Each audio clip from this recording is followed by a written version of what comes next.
नमस्कार, news express .live में आपका स्वागत है। बिहार विधानसभा चुनाव की तारीखें घोषित हो चुकी है, लेकिन एनडीए और महागठबंधन के घटक दलों के बीच अभी तक सीट शेयरिंग का विवाद सुलझा नहीं है। सीट शेयरिंग को लेकर मचे घमासान के बीच एनडीए के घटक दल में शामिल लोजपा प्रमुख चिराग पासवान ने सोमवार की देर शाम भाजपा अध्यक्ष जेपी नड्डा से मुलाकात की थी। इस मुलाकात के बाद सियासी अटकलों का बाजार गर्म है। लोजपा भाजपा अध्यक्ष की मुलाकात के बाद सबके जहन में यही सवाल है कि क्या चिराग पासवान भाजपा की ऑफर की गई 27 सीटों पर मान जाएंगे। लोक जनशक्ति पार्टी ने 30 से ज्यादा सीटों की डिमांड की थी, लेकिन भाजपा ने उन्हें 20-25 सीटों का ऑफर दिया, फिर उसे बढ़ाकर अब 27 कर दिया है। आपको बता दें कि चिराग पासवान की कोशिश और ज्यादा सीटें हासिल करने की है। ऐसे में चिराग पासवान क्या फैसला लेंगे, इस पर सबकी निगाह रहेगी।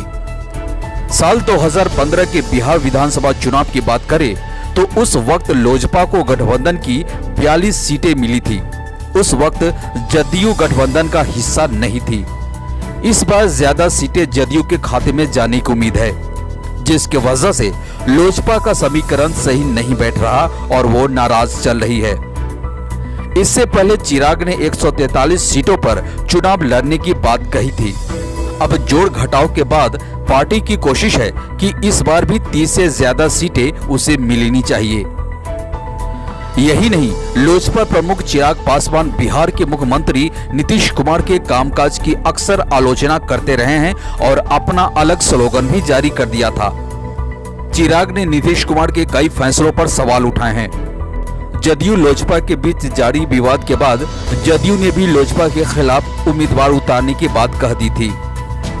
चिराग नीतीश पर हमलावर रहे हैं तो नीतीश कुमार भी चिराग पासवान के रवैये से काफी नाराज बताए जा रहे हैं।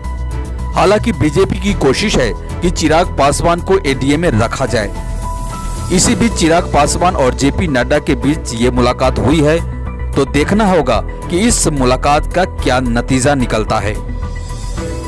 वहीं ये भी कहा जा रहा है कि 3 अक्टूबर से पहले एनडीए की ओर से सीट बंटवारे का ऐलान कर दिया जाएगा। सूत्रों के मुताबिक बिहार चुनाव के लिए एनडीए ने अपना फार्मूला लगभग तैयार कर लिया है, जिसके हिसाब से जेडीयू 103 और बीजेपी 101 सीट पर चुनाव लड़ने जा रही है। जेडीयू ने ज्यादा सीटों की मांग जरूर की है, लेकिन सीट बंटवारे का फार्मूला 2010 की तरह ही करने की बात भी कही गई है। फिलहाल इस खबर में इतना ही। धन्यवाद।